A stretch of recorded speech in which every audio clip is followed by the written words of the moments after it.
नमस्कार, मी मनीषा बोरसे. जनवार्ता बातमीपत्रात आपले स्वागत. पाहूयात पुण्यातील विशेष घडामोडी.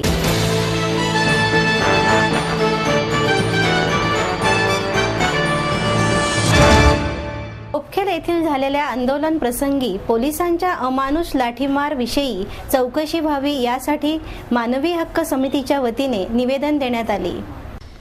बोपखेल ग्रामस्थांच्या प्राथमिक व अत्यावश्यक सेवेबरोबरच शाळा व महाविद्यालयीन विद्यार्थ्यांच्या सरहद्दीकरता त्याचबरोबर पिंपरी चिंचवड बाजारपेठ सदर नागरिकांना जवळ असल्याने नागरिकांची जीवनावश्यक वस्तूबरोबरच रोजगाराच्या दृष्टीने ये-जा करण्याकरता हा रस्ता महत्त्वाचा आहे. या महाविद्यालयातील मनमानी कारभारामुळे हा रस्ता त्यांच्या वतीने बंद करण्यात येतो. याच कारणाचा निषेध करण्यासाठी लोकशाही मार्गाने गावकऱ्यांनी आंदोलन केले, पण आंदोलनाला एक वेगळं रूप धारण झालं. पोलिसांनी बळाचा वापर करून सामान्य नागरिकांवर लाठीचार केला. सदर आंदोलकांच्या कायदेशीर हक्काचे उल्लंघन झाले असल्याने हिंसक वळण लागून दगडफेक व लाठीमारात असंख्य नागरिक जखमी झाले. या घटनेचा आम्ही तीव्र निषेध करीत आहोत. या घटनेची चौकशीसाठी मानवी हक्क संरक्षण समिती आणि गावकऱ्यांनी जिल्हाधिकाऱ्यांना निवेदन दिलं. निवेदन देताना ह्युमन राईटचे अध्यक्ष विकास एस कुचेकर, संतोष कांबळे, सतीश राजगुरू, राजेश पारसी, विनायक येरमुनवाड, जावेद शेख यांच्यासह अधिक गावकरी आणि ह्युमन राईटचे कार्यकर्ते उपस्थित होते. संरक्षणाच्या नावाखाली लष्कर परिसर छावणीतील नागरिकाचा मूलभूत जो विकास खुंटलेला आहे लष्कराच्या विकासाच्या विरोधी भूमिकेमुळे, याचप्रमाणे बोपखेल येथील लष्कर परिसरातील रहदारीचा असणारा रस्ता लष्कराने अडवून त्या ठिकाणी नागरिकांनी केलेल्या आंदोलनावरती पोलीस प्रशासनाकडून झालेला लाठीचार हा खरोखरच निषेधार्ह आहे. यात जखमी झालेले पोलीस आणि जखमी झालेले नागरिक या घडलेली घटना याबाबत आम्ही मानवी हक्क संरक्षण जागृती संस्थेच्या वतीनं जाहीर निषेध करतो. परंतु नागरी विकासाला लष्कर छावणीतील लष्कराचा असलेला विरोध यामुळं अनेक प्रश्न पुण्याच्या विकासासाठी निर्माण झालेले आहेत. यामुळं माननीय जिल्हाधिकाऱ्यांनी याच्यात लक्ष घालून नागरिकांच्या मूलभूत सुखसुविधाकरिता जो लष्कराने घेतलेली भूमिका आहे याचा योग्य विचार करून तो रस्ता शालेय विद्यार्थ्यांसाठी नागरिकांच्या मूलभूत सुविधासाठी खुला करण्यात यावा या मागणीचं निवेदन आम्ही माननीय जिल्हाधिकारी यांना मानवी हक्क संरक्षण जागृती संस्थेच्या वतीने आज देत आहोत. याचबरोबरती सदर आंदोलनामध्ये पोलिसांकडून झालेला लाठीचार्ज आणि नागरिकांवरती झालेले गंभीर स्वरूपाचे दाखल केलेले गुन्हे हे त्वरित शासनाने परत घ्यावेत, मागे घ्यावेत ही मागणी आम्ही सदर निवेदनाद्वारे करत आहोत आणि घडलेल्या घटनेचा निषेध आम्ही जाहीररित्या या ठिकाणी करत आहोत. या ठिकाणी बोपखेल या ठिकाणी जो झालेला जो अत्याचार आहे तो खरोखरच निषेधार्ह आहे. कारण की ज्याप्रमाणे बोपखेल या ठिकाणी लष्कराने जो काही मार्ग रोखून ठेवलेला आहे तीच परिस्थिती आमच्या इथे घोरपडी गाव या ठिकाणी जो पारंपरिक जो आमच्या इथं अंत्यविधीसाठी जो काही मृत नेला जातो त्या ठिकाणी त्यांनी तो जो रोड आणून ठेवलेला आहे त्यासाठी कमीत कमी आम्हाला 6 किलोमीटरचा पल्ला गाठावा लागतो. आणि जो मधला आमचा रोड आहे जो काही कारण नसताना सुद्धा त्या ठिकाणी लष्कराने तो अडवून ठेवलेला आहे. आणि या लष्कराची जी राजवट चालू आहे ती अतिशय अन्यायकारक आणि नागरिकांवर होणाऱ्या अत्याचाराच्या समर्थनात जसे काय ते सरकार उतरले अशी ती.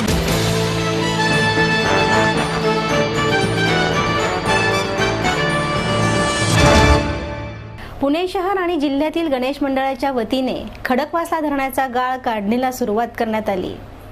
खडकवासला धरणातील गाळ काढण्यासाठी पुण्यातील सार्वजनिक गणेशोत्सव मंडळे सरसावली आहेत. गणेश मंडळे व ग्रीन थंब पर्यावरण संस्थेच्या वतीने जय गणेश जलसंवर्धन अभियानाला सुरुवात करण्यात आली.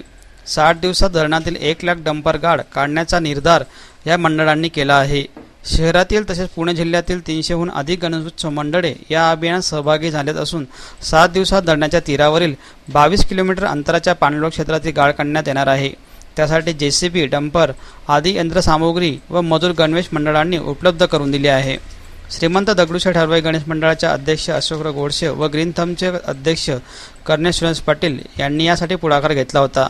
या अभियानात गणेश मंडळाबरोबरच Cummins India, Rasiklal Dhariwal foundation, Khadakwasla पाटबंधारे विभाग, पुणे महानगरपालिका तसेच स्थानिक खडकवासला, घोरे, रुडे आदी गावकऱ्यांसह पुणेकर नागरिकांनी सहभाग नोंदवला होता. या अभियानाला शुभारंभाप्रसंगी समाजसेवक भाई वैद्य, पाटबंधाराचे विभागीय अभियंता अतुल कबुले, दगडूशेठ गणपती मंडळाचे अध्यक्ष अशोकराव गोडसे, अखिल मंडई मंडळाचे अध्यक्ष अण्णा थोरात, राष्ट्रीय साखळी परिसर मंडळाचे अध्यक्ष रवींद्र मादळकर यांच्यासह सर्व मंडळाचे अध्यक्ष व कार्यकर्ते यावेळी उपस्थित होते. पण मुळात आपण हे सगळं करतो म्हणून हे पुढचे सुरुवात होते, त्यामुळे स्वतः आपण करणंच जास्त.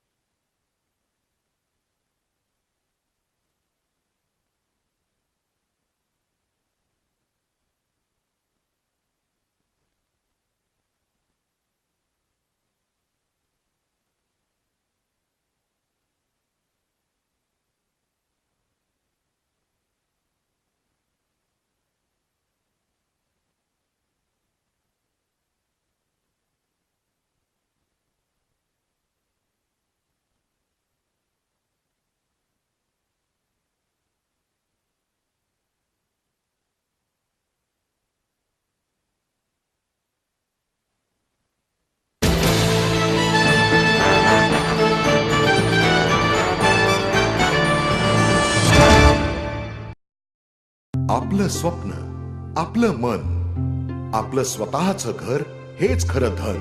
समृद्ध जीवन पार्क सादर करत आहे 140 फ्लॅट्सची एक प्रशस्त गृह योजना. कात्रज कोंढवा रोडवर बिबवे वाडीपासून फक्त 2 किलोमीटर अंतरावर आपल्या आर्थिक गणितात बसणारे 1 व 2 BHK फ्लॅट्स. तब्बल 3 मजली पार्किंग सह ऐस पैस गार्डन, क्लब हाऊस आणि इतर सुविधांनी सुसज्ज. बुकिंग साठी संपर्क 9850937373 9850947373. समृद्ध जीवन, नांदी सौभाग्याची, सुरुवात प्रगतीची.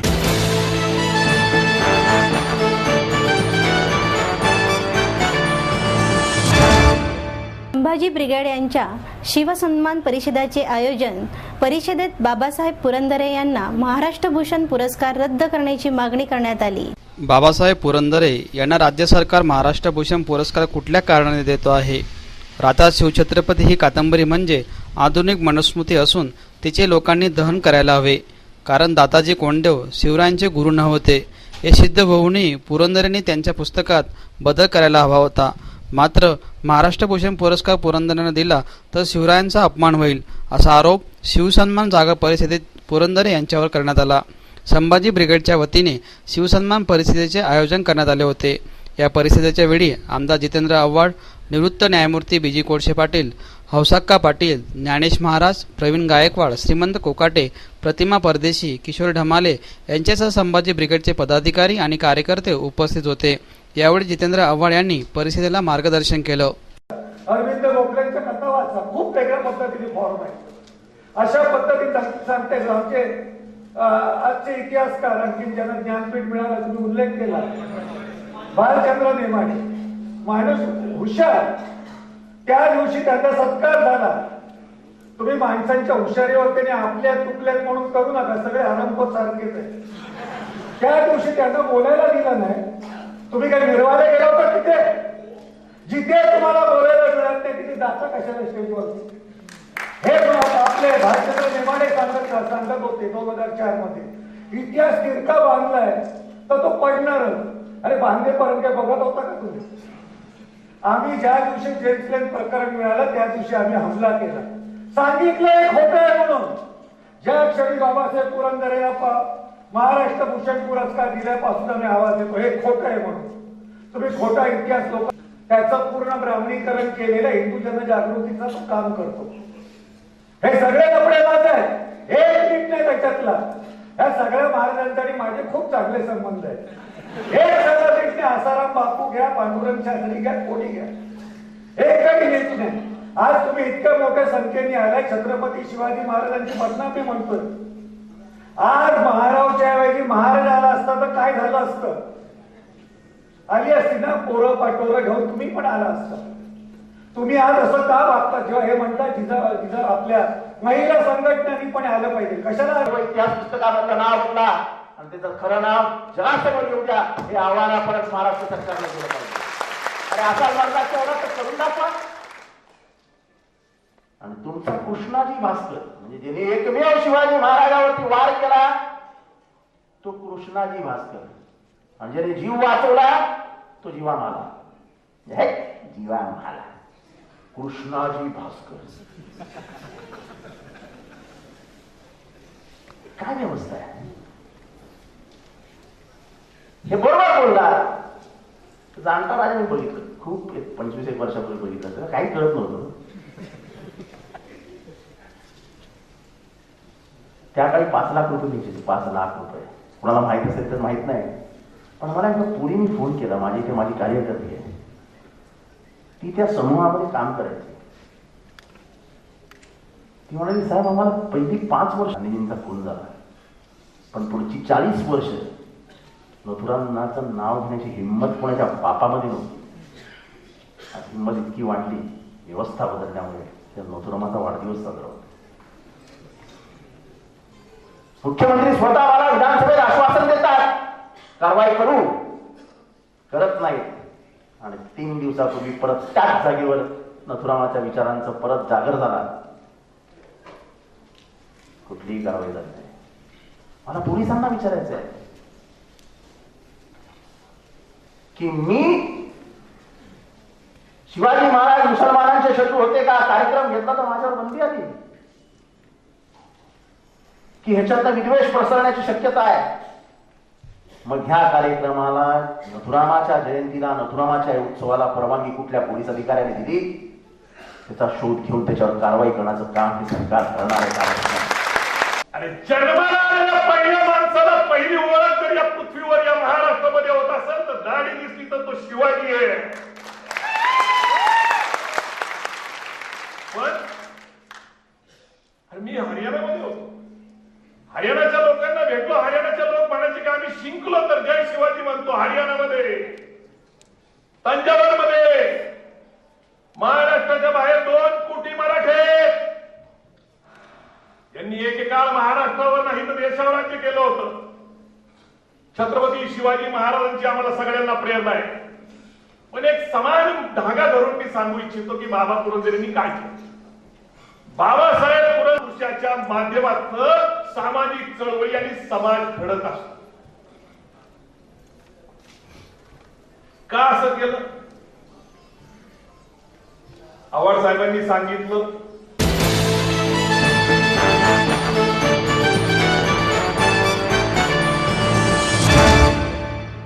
साहित्य, संगीत, सांस्कृतिक कला क्षेत्रात काम करणाऱ्या कलाकारांना स्वर्गीय विलासराव देशमुख कलागौरव पुरस्कार प्रदान करण्यात आला. देशाच्या राजकीय पटलावर ठसा उमटविला असताना साहित्य, संगीत आणि सांस्कृतिक क्षेत्राचे रसिक म्हणून स्वर्गीय विलासराव देशमुख यांनी वेगळी ओळख निर्माण केली होती. त्यांच्या जयंती दिनीनिमित्त साहित्य, संगीत आणि कला क्षेत्रातील उल्लेखनीय काम करणाऱ्या कलावंतांना कलागौरव पुरस्कार देण्यात आला. ज्येष्ठ संगीतकार श्रीधर फडके, कवयित्री डॉक्टर अरुणा ढेरे, निवेदक सुधीर गाडगीळ यांना आमदार उल्हास पटेल यांच्या हस्ते प्रदान करण्यात आला. मुक्तांगणा सभागृहात हा कार्यक्रम सोहळा पार पडला. यावेळी माजी आमदार मोहन जोशी, संगीतकार श्रीधर फडके, डॉक्टर अरुणा ढेरे, सुधीर गाडगीळ, ॲडव्होकेट शशिकांत पांगे, नरेंद्र व्यवहारे, बाबा धुमाळ यांच्यासह आदी मान्यवर उपस्थित होते. सर्व पाहुणे समोर अनेक मान्यवर, सतीश देसाई या शिक्षण संस्थेचे कार्याध्यक्ष, भोसले सर आहेत, शेटे सर आहेत, अनेक मान्यवर. या मुख्यमंत्रीपद असं होतं की 288 मध्ये काँग्रेस आणि मित्रपक्षांची जी आघाडी किंवा बहुमत होतं ते फक्त 1 आमदाराच्या मतावर अवलंबून होतं, फक्त एकच मत, आणि ते होते अनिल गोटे. आणि या सगळ्यांची कसरत करत करत सरकार चालवणं हे फार मोठं अवघड असतं. आता पाहतोय आपण कोणत्याही पक्षाचं सरकार जेव्हा छोटी सुंदर उदाहरणं देऊन सभागृहातलं वातावरण हलकं फुलकं करणं हे विलासरावांचं मोठं वैशिष्ट्य होतं. उत्तम वक्तव्य. रूपोत्सव, लावण्य यात्रा, भगव्या वाटासारखे ललितलेख ज्यांनी लिहिलेले आहेत, काळोखाचे कवडसे सारखी आस्वादक समीक्षा ज्यांनी केलेली आहे, यक्षरात्र, मंत्राक्षर, मंतरलेल्या चैत्रवनात या मला आज दिला त्याबद्दल मी उल्हासराव पवार, श्री नरेंद्र व्यवहारे आणि त्यांच्या सर्व सहकाऱ्यांचे आभार मानतो. विलासरावांचा माझा परिचय होता. विलासराव होते, कविता कृष्णमूर्ती, सुरेश आणि मी, आम्ही 4 जण होतो. अरे म्हटलं मैफिल, ते म्हणले ही 4घांचीच मैफिल म्हटलं. आणि गाणी झाली थोडीशी आणि विलासरावांनी अतिशय सर्वांचे आभार मानतो. नरेंद्र समारंभामध्ये आपण सहभागी होतो आहोत. सन्मानाचं निमित्त आहे, तेही फार मनाला आनंद देणारच निमित्त आहे. कारण आज ते तो पुरस्कार ज्यांच्या हस्ते आम्ही स्वीकारतो आहोत ते आपल्या स्नेहसंबंधातले आहेत ही गोष्ट वेगळीच, पण त्यापेक्षाही अधिक म्हणजे महाराष्ट्राच्या, खरं म्हणजे एकूणच देशाच्या राजकीय संस्कृतीचे मर्मज्ञ भाष्यकार पुढे बोलणारे असे आमचे आवडते वक्ते पत्रकार आहेत असे ज्येष्ठ मित्र सुरेश द्वादशीवार आम्हा कोणाही निवेदकांपेक्षा अधिक नेमकेपणाने संत साहित्याचे संदर्भ देत उत्तम निरूपण करू शकणारे असे उल्हासदादा. मध्ये 4 गुंड घुसले. तिने त्या पोराला सांगितलं, पोरग आलं आणि त्या घरामध्ये जाऊन गावगुंड करणाऱ्यांच्या कानफडत मारली, जेलला गेला. मग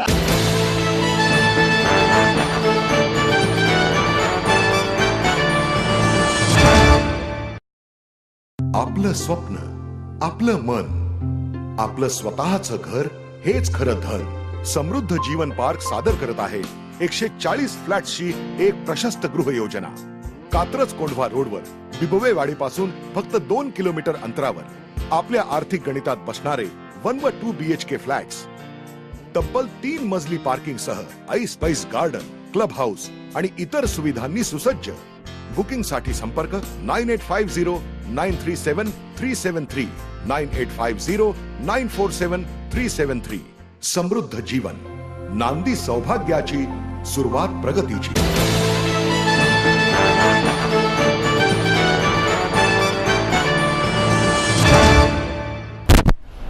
प्रतिभा आडकर लिखित पहचान या हिंदी काव्यसंग्रहाचे प्रकाशन करण्यात आले.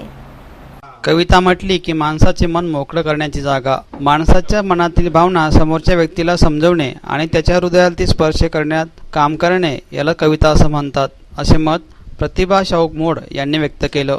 सेगनेट पब्लिकेशन आणि कवयित्री प्रतिभा आडकर लिखित हिंदी कविता असलेले पहचान या कविता संग्रहाचे प्रकाशन डॉक्टर दामोदर खडसे यांच्या हस्ते करण्यात आलं.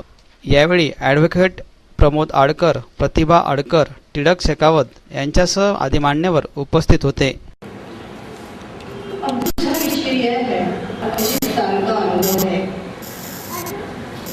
वहाँ पर लड़कों के स्कूल में मैं अध्यापन का काम करती थी. 25 साल का अनुभव है मुझे. बड़ा बहुत अच्छा कैंपस है, लड़कियों का स्कूल है, कॉलेज है. बड़ा अच्छा माहौल था वहाँ पर. वहाँ इतना प्यार हमें और अपनापन बहुत कुछ मिला जो व्यक्तित्व विकास के लिए मुझे काम आया. तो मुझे हिंदी बहुत अच्छी लगती है. एक ऐसा लिहाज होता है उसमें, एक मीठापन होता है, बोलने का ढंग एक अलग होता है, तो मुझे अच्छी लगती है. तो हिंदी में मैं कुछ काम उनकी तरफ मैं नज़रअंदाज तो नहीं कर सकती, तो सोचने के लिए मुझे मजबूर होना पड़ता है. सोचती रहती हूँ और इस सोच विचार से मेरी कविता के लिए एक एक विषय मिलते गए और उन विषयों को मैंने इस कविता में म्हणजे मी किती पुढेरी झाली एवढा सांगा मला. म्हणजे एक वाक्य मला मराठी येत नव्हता आणि माझा जन्म हिंदीमध्ये झाला. मी 2-3दा MA हिंदीमध्ये केले, पण आज मला हिंदी बोलायला अवघड वाटतंय. मराठी जास्त माझी जवळची वाटते. पण पुणेकर मला किती जवळचे हे समजण्यासारखी गोष्ट आहे. पण आज सगळेच हिंदीमध्ये बोलताय, पण मी पण प्रयत्न करते की पुणेरी हिंदी येऊ नये. कि पुस्तक का स्वरूप ला करके दिया तो मुझे बहुत प्रसन्नता हुई और लगा कि कई लोगों में एक नैक होती है कि वो किसी भी भाषा के हो लेकिन दूसरी भाषा को बिल्कुल अपनी तरह अपना सकते हैं. ऐसी उनकी कविताओं के अंदर है. उन्होंने अपनी कविताओं के बारे में सब कुछ कह दिया है, इसलिए उनके बारे में कहना जरूरी है, कविताओं के बारे में नहीं.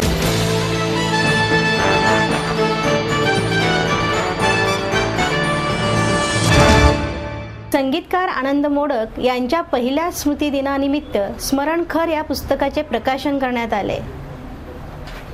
संगीतकार आनंद मोडक यांच्या पहिल्या स्मृतिदिनानिमित्त त्यांच्या सहकाऱ्यांतर्फे स्मरण स्वर या पुस्तकाचे प्रकाशन एस.एन. जोशी सभागृहात करण्यात आले होते. यावेळी त्यांच्या आठवणींना उजाळा देत गीत गाण्याचा कार्यक्रम झाला. नाटक, सिनेमा, साहित्य हे आनंदजींच्या अंगोपांगी मिळलेले होते. आव्हाने पेलायला ते सदैव तयार असत.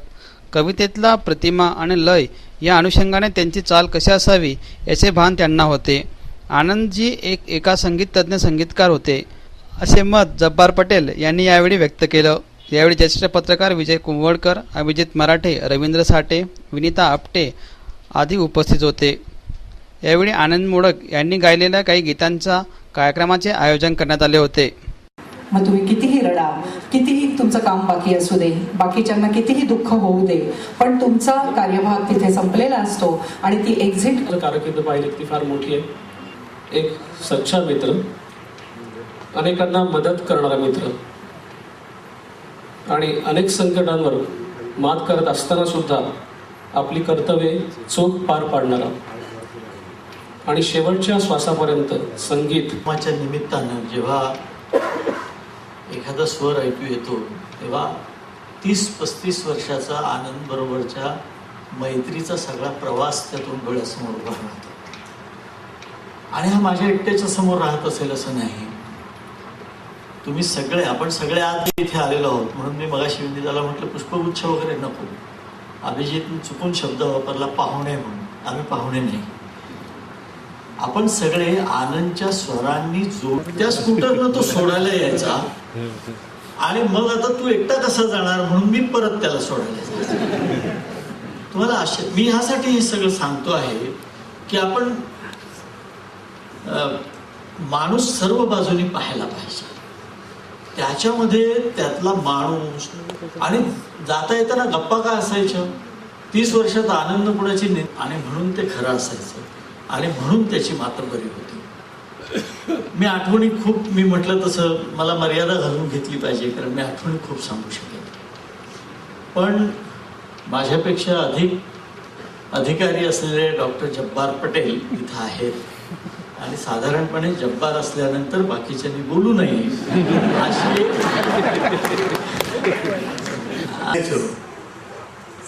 याला काही असं 10 मिनिटात 15 मिनिटं अतिशय अवघड गोष्ट आहे. विशेषतः आता मी मोजत होतो किती वर्ष एकत्र आम्ही काम केलं. घाशीराम मला वाटतं 1972 आलं, तो 43 वर्ष होतात. 43 वर्षे काही साधी गोष्ट नाही. घाशीराममध्ये तो आला पहिल्यांदा नट म्हणून आणि गायक म्हणून. तेव्हापासूनची ती आमची जी ओळख आहे ती जवळजवळ माझ्या नाटकांना सिनेमांना संगीत देणं हा बघायचा. मला आश्चर्य वाटतं अगदी नवीन आलेले R.D. बर्मन असतील, या सगळ्यांच्या आणि अत्यंत नवीन आलेली तरी दुर्बोध वाटावी अशी ही कविता, शिवाय ललित निबंध, ललित लेख आणि नाटक, त्या अनुषंगाने येणारे सिनेमे, हे सगळं म्हणजे आनंदला तो हे त्याच्या अंगोपांगी भिजलेलं होतं. असा आनंदला की एखादं लताबाईंचं गाणं, अनिल विश्वास्त हे